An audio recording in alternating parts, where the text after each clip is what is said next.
tem uma letra interessante, né? O que vale mais que 1000? O dia na presença do Senhor vale do que outros muitos fora da presença do Senhor. E é interessante observar que muitos querem estar na presença de Deus, e acredito isso. Muitos querem seguir a Cristo. Tem igrejas aí que são abarrotadas de pessoas que dizem elas estarem querendo seguir a Cristo. Não vou questionar isso. Não é meu objetivo de questionar a intenção de ninguém. A intenção de ninguém, não quero questionar. Mas quando eu leio a Bíblia, quando eu estudo a palavra de Deus, eu percebo que existem alguns detalhes que nós precisamos considerar. E hoje eu gostaria de considerar com os irmãos também em cima da questão quem pode seguir a Cristo. Quando a gente faz essa pergunta, quem pode seguir a Cristo, qual é a resposta? Todos podem. Mas todos seguem como deveriam seguir? Ou será que realmente todos querem seguir a Cristo? Será que todos realmente querem seguir a Cristo? De coração? Fala a verdade. Será que todos querem seguir a Cristo de coração? Vamos ler então João capítulo 6, versículo de número 60 a 71. Evangelho de João capítulo 6, 60 a 71. Acompanhe a leitura, não fechem a Bíblia, deixem a Bíblia aberta no Evangelho de João, você que está em casa conosco também, para que acompanhe o texto na sua palavra de Deus, né, na sua Bíblia. Diz assim: ao ouvirem isso, muitos dos seus discípulos disseram: dura é essa palavra, dura é essa mensagem, podemos dizer. Quem pode ou quem consegue ouvi-la? Sabendo em seu íntimo que os seus discípulos estavam se queixando do que ouviram, Jesus lhes disse: isso os escandaliza? O que acontecerá se vocês virem o Filho do Homem subir para onde está antes? E o Espírito da vida, a carne não produz nada que se aproveita. As palavras que eu lhes disse são espírito e vida. Contudo, há alguns de vocês que não creem, pois Jesus sabia desde o princípio quais deles não criam e quem o iria trair. E prosseguiu: é por isso que eu lhes disse que ninguém pode vir a mim, a não ser que isto lhe seja dado pelo Pai. Daquela hora em diante, muitos dos seus discípulos voltaram atrás e deixaram de segui-lo. Jesus perguntou aos 12: vocês também não querem ir? Simão Pedro lhe respondeu: Senhor, para quem iremos? Tu tens as palavras de vida eterna. Nós cremos e sabemos que és o Santo de Deus. Então Jesus respondeu: não fui eu que os escolhi os 12? Todavia, um de vocês é o diabo. Ele se referia a Judas, filho de Simão Iscariotes, que, embora fosse um dos 12, mais tarde haveria de traí-lo. Então, nesse texto, o irmão percebe, vocês percebem, existia uma multidão seguindo a Cristo. Você imagina quanto mais ou menos seguiam a Cristo?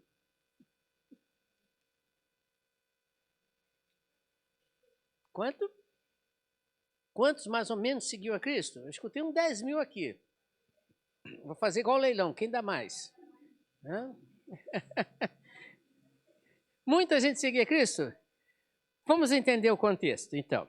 Bom, se você voltar nesse mesmo capítulo, lá desde o início, capítulo 6, você vai ver o que estava acontecendo. Jesus Cristo tinha acabado de fazer aquela multiplicação dos pães e peixes, dos 5 pãezinhos e dos 2 peixes, e alimentou aquela multidão que estava seguindo. E diz a Bíblia que tinha quase 5.000 homens.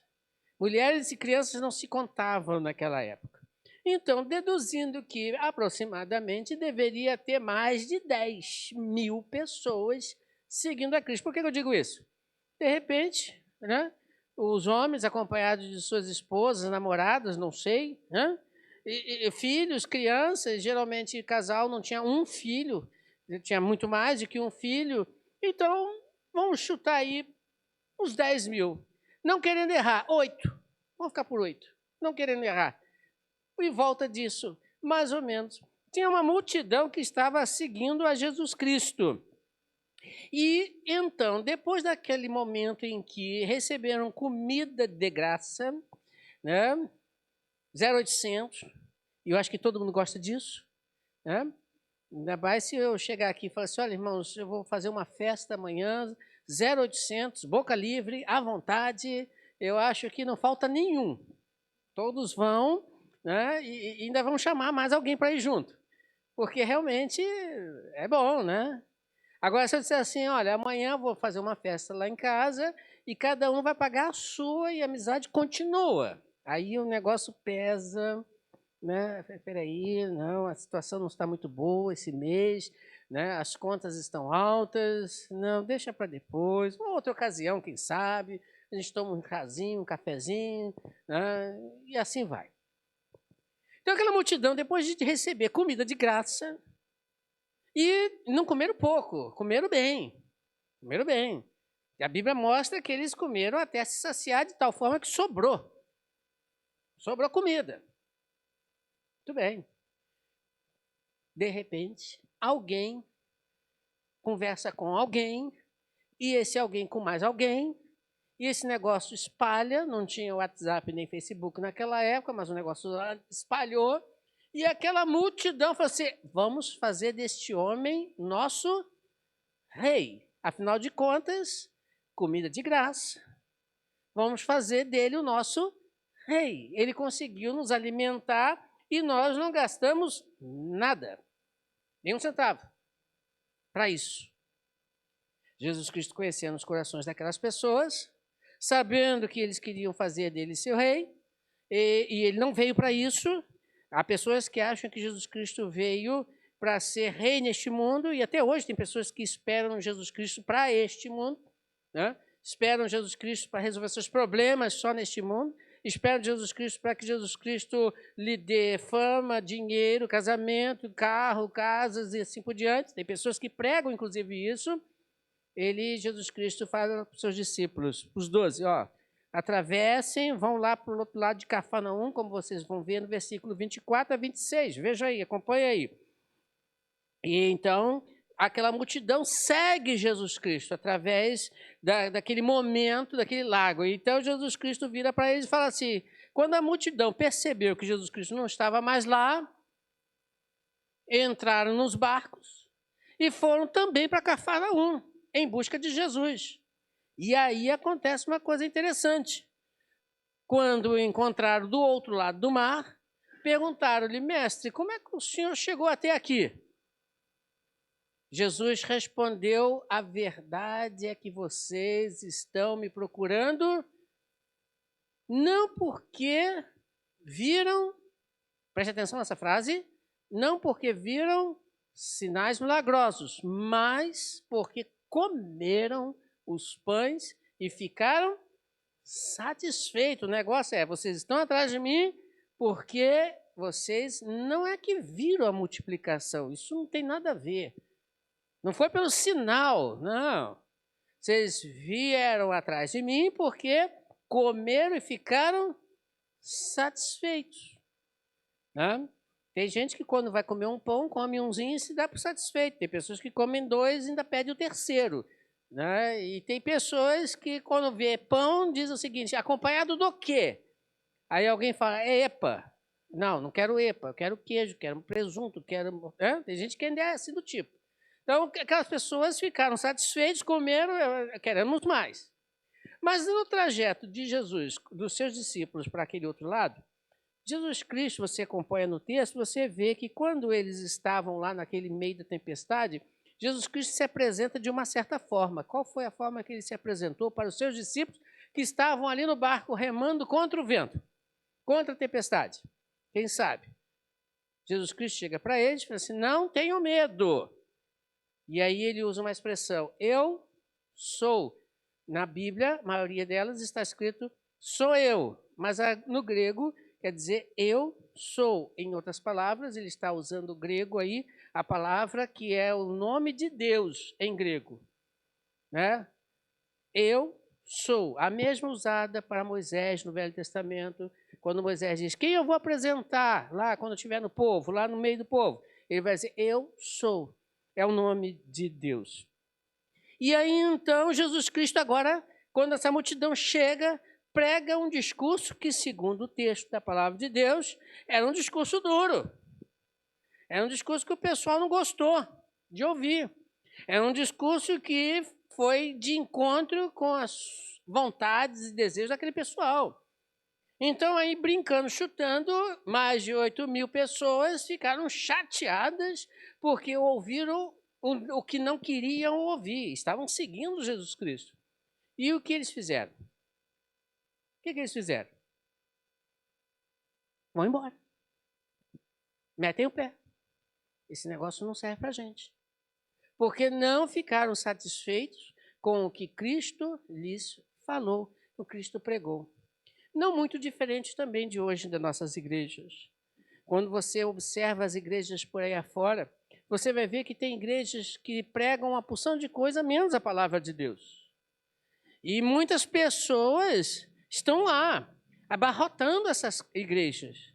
São igrejas que pregam de tudo menos a mensagem salvadora. São igrejas que pregam de tudo menos o que Deus deixou para você e para mim, para que a gente possa aprender. São igrejas que estão abarrotadas de pessoas interessadas no comer dos pães e peixinhos. São igrejas que estão abarrotadas de pessoas que querem só receber de Cristo, mas não aprender. Que discurso foi o que Cristo pregou que ofendeu tanto aquelas pessoas? Você acompanha comigo e você vai perceber. Jesus Cristo, ele então, naquele momento, ele diz para aquele pessoal no versículo 27, veja aí o que Jesus Cristo disse, na introdução do seu discurso. Veja aí. Não trabalhem pela comida que se estraga ou que perece, mas pela comida que permanece. A comida que permanece para a vida eterna. Aquelas pessoas, Jesus Cristo diz o seguinte, olha, vocês têm que se esforçar, porque trabalho traz ideia de esforço. Vocês têm que se esforçar, mas se esforçar para o quê? Se esforçar para ter ou obter aquela comida que permanece para a vida eterna e não para a que perece. Até porque, no dia seguinte, aqueles que encheram a barriga de pão e peixinhos fizeram alguma coisa que deletaram aqui o restante, né? A comida acabou. Sentiam fome novamente. Você pode jantar um belo de um prato no dia de manhã, né? No outro dia você vai fazer o quê? Vai tomar um café. Alguns comem mais, outros comem menos. Tem gente que não gosta muito de tomar café pela manhã, né? É o costume, mas com certeza meio-dia está comendo. Eu sou um. Né? Eu chego lá em casa, geralmente 11h30, já estou rodando na cozinha que nem mosca. Né? Já estou com fome. Quero comer. Né? O negócio funciona assim. Não tem jeito. Mas se eu fizer um jejum, beleza, não vou comer, vou fazer um jejum. 3 horas da tarde não passa. Eu tenho que tomar um café, eu tenho que comer. A fome é natural. Porque tudo aquilo que eu comi no dia anterior, ou pela manhã, aquilo vai se dissolver, aquilo vai acabar, vai passar, perece. Então Jesus Cristo está falando para aquele pessoal, olha, presta atenção, vocês precisam se esforçar, não para obter e ter a comida que perece, que passa, que daqui a pouco você precisa de novo, você precisa de uma comida que permanece para a vida eterna. Quando aquilo foi, então, dito, aquelas pessoas não gostaram muito, não gostaram. Mas antes de ver a reação deles mais a miúdo, acompanhe comigo. Quando Jesus Cristo diz lá no versículo 29, ele diz o seguinte, no versículo 29, a obra de Deus é esta. Qual é a obra de Deus? Se esforçar. Crer naquele que enviou. O esforço para se obter o alimento espiritual, o alimento que não passa, é crer em Deus. Aí alguém pode dizer, mas isso é fácil. Isso é fácil, crer em Deus é fácil. Fácil. Se fosse assim, mais ou menos fácil, como você pensa, o diabo estava salvo. Os demônios estavam salvos. Porque melhor do que eles, não existe outros que conheçam a Deus e sabem quem é Deus e onde Deus está. Não tem ninguém, a não ser aqueles que já morreram, já foram para junto de Deus. Mas se fosse isso só, o diabo já estava salvo, os demônios também estavam salvos, porque eles vieram de lá, se rebelaram contra Deus, e Deus os expulsou de lá. Então eles sabem muito melhor quem é Deus, como é Deus, o que Deus faz, como Ele faz, em todas as suas atitudes, eles sabem, mas, no entanto, não estão salvos. Pelo contrário, a Bíblia diz que o fim deles é o lago de fogo, enxofre, destruição terrível para toda a eternidade. Então, Jesus Cristo diz, presta atenção, crer é o seguinte, acompanhe comigo. A obra é essa, vocês vão ter que fazer um esforço para crer em Deus. No versículo 30, ele diz o seguinte, primeiro, você tem que entender quem não é Deus. O que Deus não é. Veja comigo aí. Jesus Cristo diz, então, perguntaram, que sinal milagroso mostrarás para que vejamos e creiamos em ti? Que farás? Essa pergunta é estranha. É pergunta estranha porque eles acabaram de presenciar um milagre. Alguém aqui já viu alguém cortar pães e peixes e ali multiplicar sem parar? Ao ponto de alimentar, sem errar, 8.000 pessoas? Eu nunca vi. Eu nunca vi. Então, aquela população ali, aquelas pessoas, tiveram, vamos dizer assim, um privilégio, uma coisa linda. Presenciaram um milagre. Foram alimentados. Então, por que diz que milagres? Crer em Deus não é crer no Deus que faz milagres. Não é isso que Deus quer. Não é isso que Deus quer. Deus não é um Deus que faz milagres somente. Ele até faz. Nós vimos.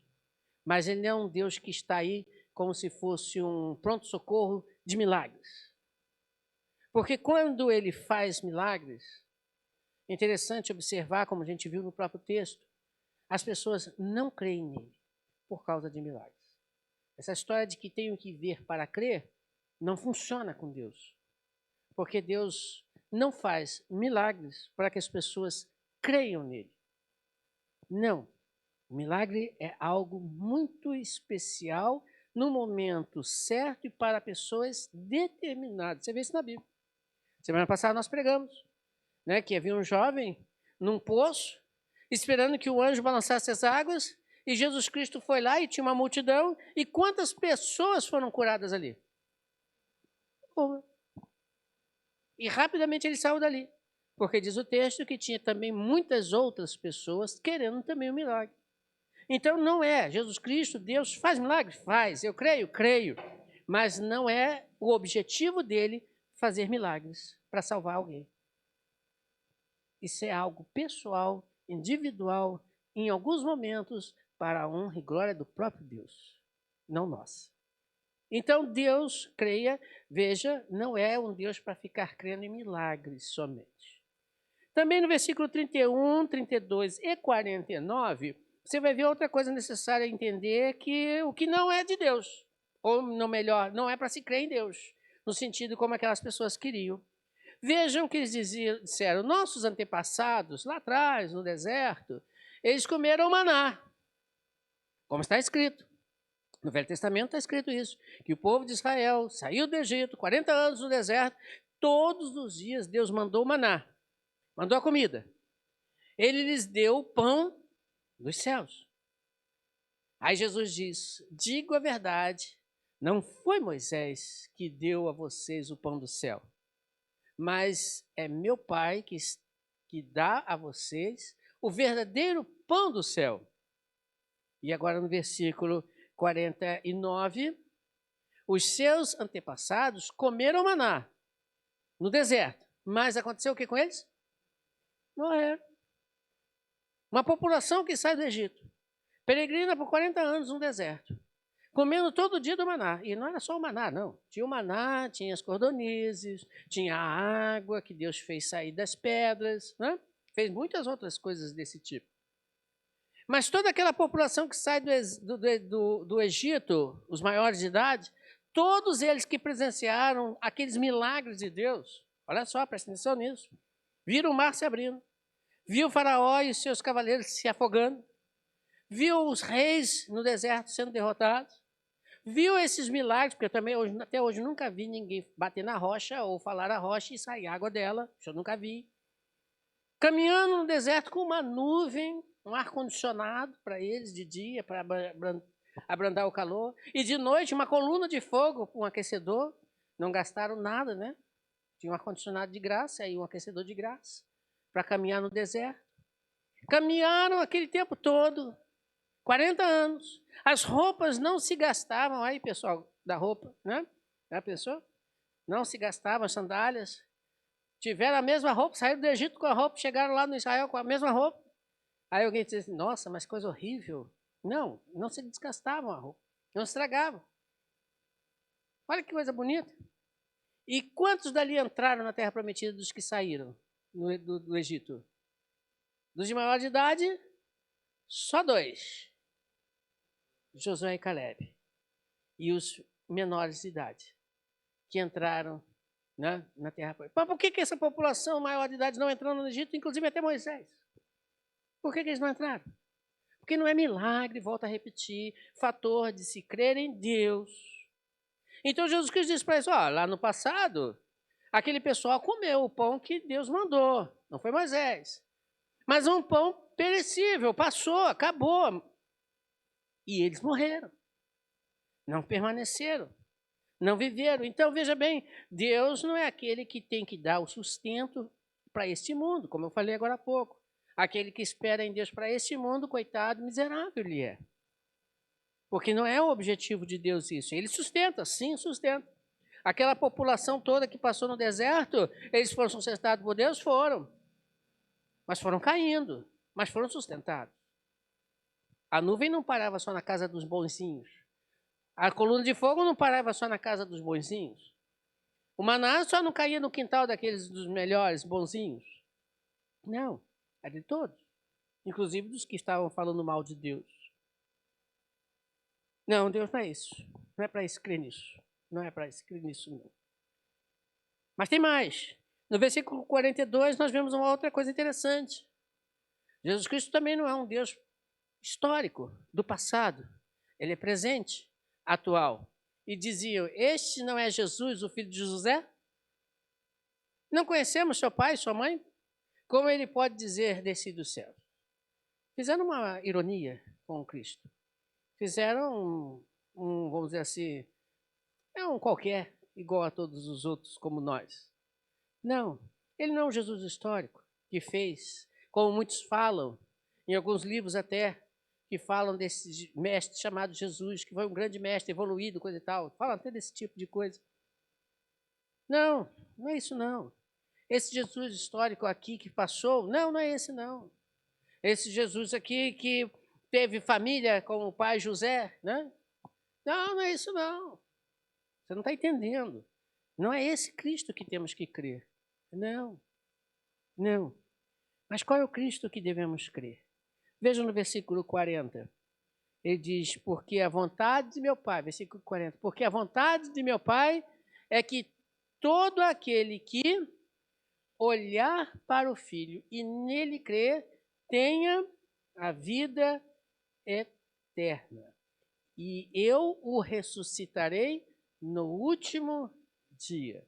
Quando Jesus Cristo disse, porque a vontade de meu Pai é que todo aquele que olhar para o Filho e nele crer, tenha a vida eterna, ele está se referindo à expressão, e o ressuscitarei no último dia, ele está se referindo à expressão dele como Deus, o Todo-Poderoso, o dono da vida.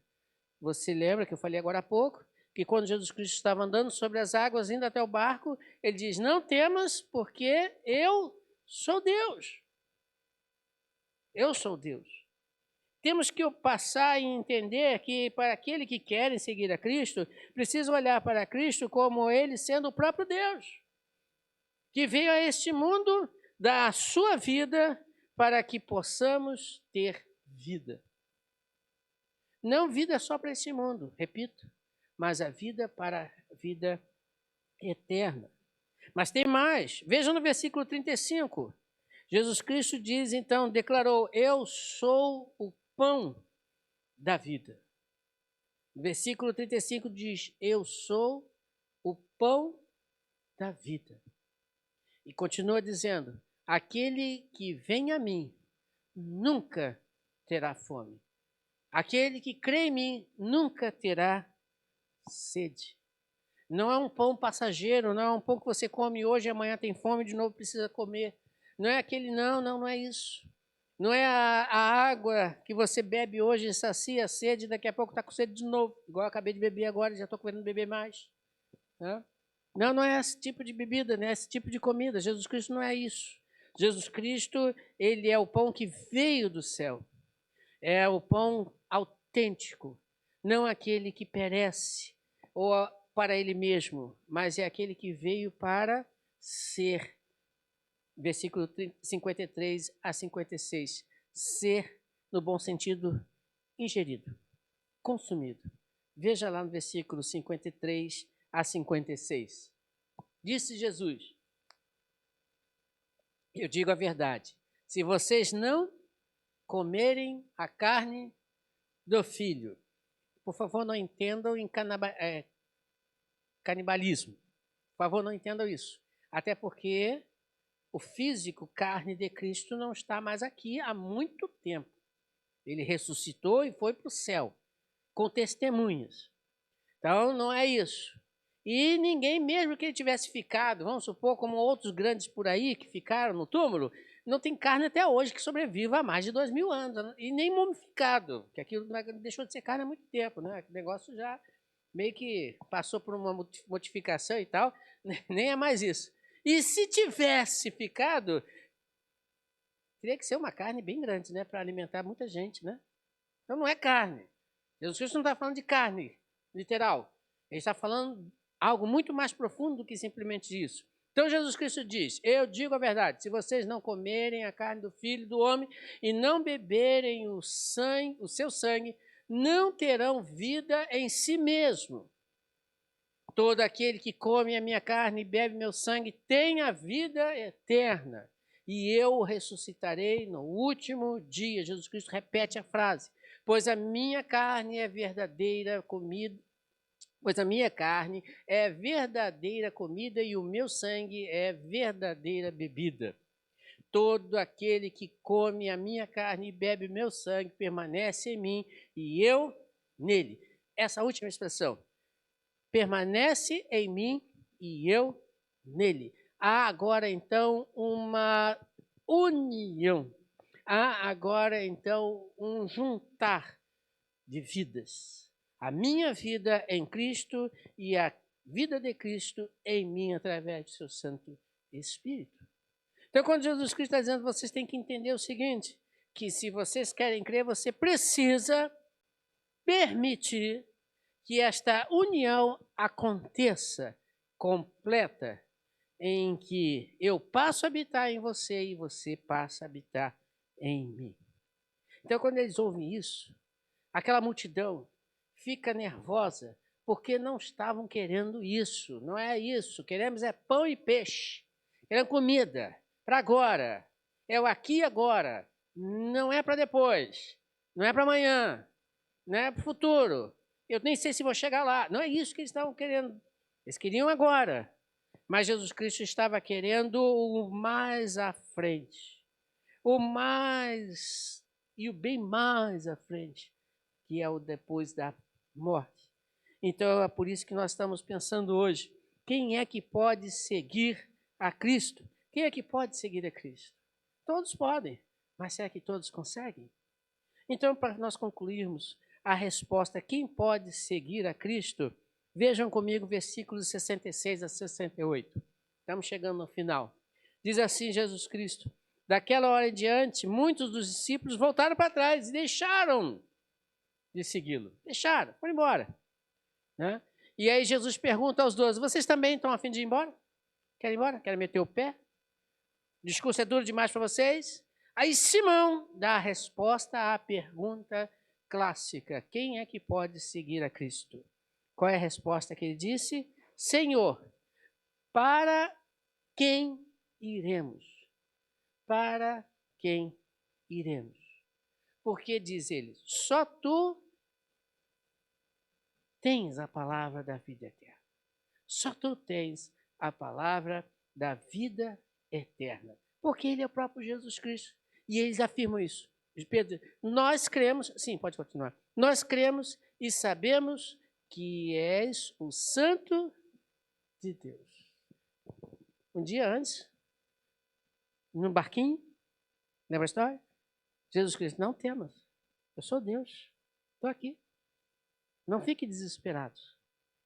E aí, então, Pedro agora, menos de 24 horas depois, isso foi no dia seguinte, ele diz, sabemos quem você é. Você é o enviado de Deus, o Santo de Deus, o próprio Deus, o Messias, aquele que viria para morrer em nosso lugar. Para onde eu vou? Vou para alguma igreja? Pode até ir, mas não vai achá-lo. Para onde nós vamos? Vou seguir algum líder religioso? Pode até ir, mas não vai achá-lo. Para onde nós vamos? Para as práticas de boas obras? Pode até ir, mas não vai achá-lo. A resposta é essa. Para onde nós vamos? Para lugar nenhum. Nós vamos para Cristo, ficar em Cristo, porque só tu tens a palavra da verdade. Só tu és o próprio Cristo. Para onde nós vamos? Para lugar nenhum. Tem que ficar aqui contigo mesmo. E aí, então, Jesus Cristo vai mais fundo agora. Ele fala, ótimo, vocês falaram bonito. Vocês disseram a verdade. É isso aí. Só vocês entenderam. Os outros 8.000 e pouco foram embora. Foram embora. Não quiseram seguir. Agora tem um detalhe. Vocês concluíram, vocês viram a verdade, vocês estão afirmando a verdade, entenderam a verdade, querem seguir a Cristo realmente como Deus, tudo bem, está certo, mas tem um detalhe. É mais fundo, é mais profundo isso. E aí, então, Jesus Cristo coloca aqui no versículo 70 a 71. E Jesus respondeu, não fui eu que os escolhi, os 12? Todavia, um de vocês é o... E ele está se referindo a quem? Diz o versículo seguinte, a Judas, o traidor, Iscariotes. Agora, interessante, por que Judas não foi embora com a multidão? Ele podia ter ido, não podia? O discurso foi duro. O discurso não foi fácil, não. Mas por que Judas continuou? Por que Judas ficou ali? Porque Judas achava que estava enganando o próprio Jesus Cristo. Judas estava se iludindo. Não, estou junto contigo, Senhor. Estou firme e forte. Estamos juntos.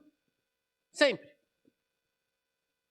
E vai ter muita gente lá no final, quando no juízo final, e quando Deus voltar, muitos, não são poucos, dirão, Senhor, Senhor, mas nós profetizamos, nós comemos contigo, nós fizemos isso e fizemos aquilo, nós estávamos lá. Olha, era o braço direito do pastor, hein? Ajudava ele em tudo. Não, eu estava lá, cantava no Ministério do Louvor, tocava naqueles piano, naquele violão, naquela bateria, eu estava lá. Estou dizendo do nosso povo não, tá? Por favor, entenda. Eu estava lá cantando, trabalhando, fazendo coisas ali de manhã, de tarde, de noite. Pé de boi, como o pessoal dizia antigamente. E aí Jesus Cristo vai virar para essas pessoas e vai dizer o quê? Não conheço vocês. Apartai-vos de mim, vós que praticais a iniquidade, praticais as mesmas ações do diabo. Por que ele diz isso? Porque seguir de Cristo, por seguir nominalmente, estar junto, fazendo as mesmas coisas, não significa seguir a Cristo. Seguir a Cristo é uma atitude de coração. É muito mais profundo. Por isso Jesus Cristo coloca Judas nesse negócio no final. Ó, eu não escolhi vocês 12? Chamei vocês? Mas tem um aí no meio que é o diabo. Está comigo, mas não está. Anda comigo, mas não anda de coração. Dorme comigo, mas não dorme de coração. Faz o que tem que ser feito, mas não faz de coração.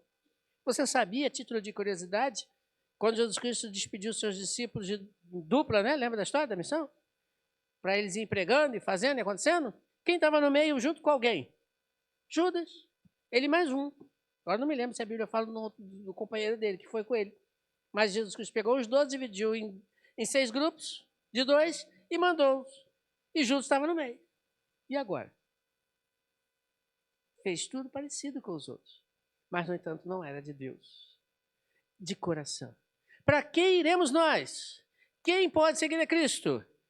Quem pode seguir a Cristo é aquele que de coração reconhece quem é Cristo, que é o próprio Deus, e entrega a sua vida a Cristo, colocando a sua vida em Cristo, sendo Ele e Cristo um só.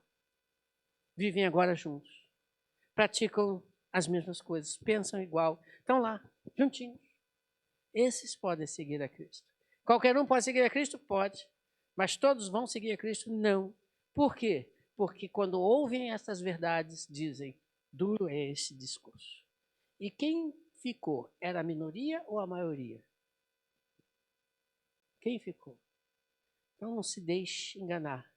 Que a maioria... Tem até um ditado que fala aí que a voz do povo é a voz de Deus. Cuidado. Não é não. Não é mesmo. A maioria diz, duro é esse discurso, não queremos ouvi-lo. E vamos embora. Poucos são os que estão dispostos a seguir a Cristo de coração para o que deve não ser perfeito, mas lutando para ser com Cristo e em Cristo. Que Deus possa te abençoar, que Deus possa nos abençoar, para que nós venhamos a refletir exatamente isso. Nunca, em hipótese alguma, aqueles que são de Cristo voltarão-se contra Cristo. Mas